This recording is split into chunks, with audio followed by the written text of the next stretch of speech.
गौरा चलली भोले के नगरिया, डगरिया में चांद उगले सखिया।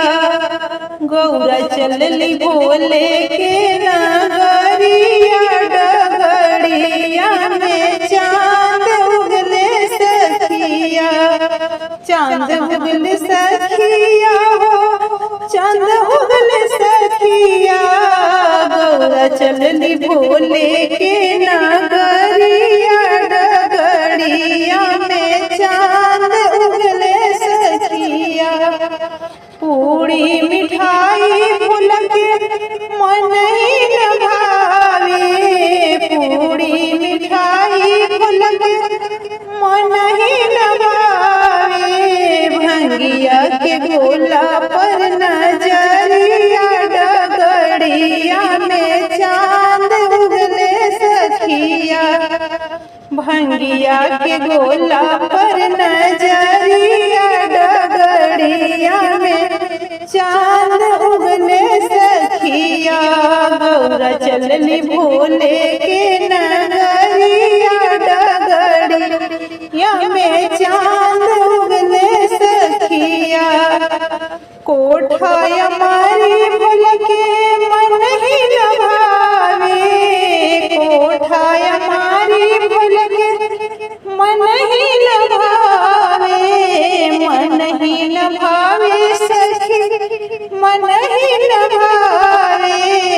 टूटही मड़ैया पर नजरिया, डगरिया में चांद उगले सखिया।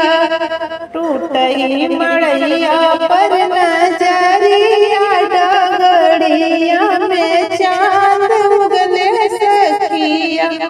गौरा चलली भोले के नगरिया, डगरिया में चांद उगले सखिया। ऊपर पहाड़ नीचे कंकड़े, भोले शंकर कैसे करूं तेरी पूजा। ऊपर पहाड़ नीचे कंकड़े, भोले शंकर कैसे करूं तेरी पूजा।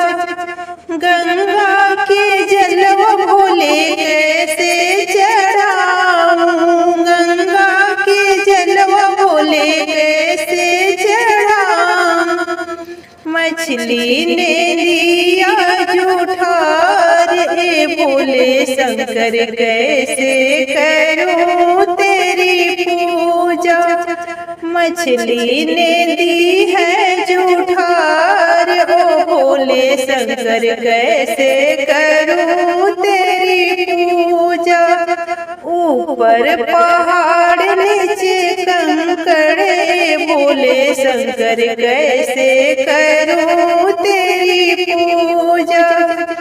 बगिया के फूलवा भोले कैसे चढ़ाऊं, बगिया के फूलवा भोले कैसे चढ़ाऊं। भांग धतूरा भोले कैसे चढ़ाऊं। भावरे ने दिया जूठार, ओ भोले शंकर कैसे करूं तेरी पूजा।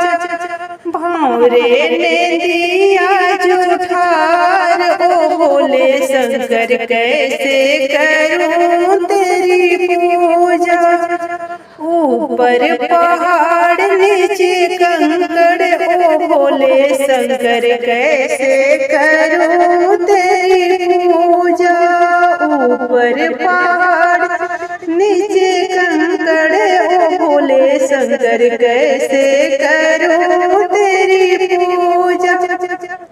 गैया के दूधवा भोले कैसे चढ़ाऊं, गैया के दूधवा भोले कैसे चढ़ाऊं।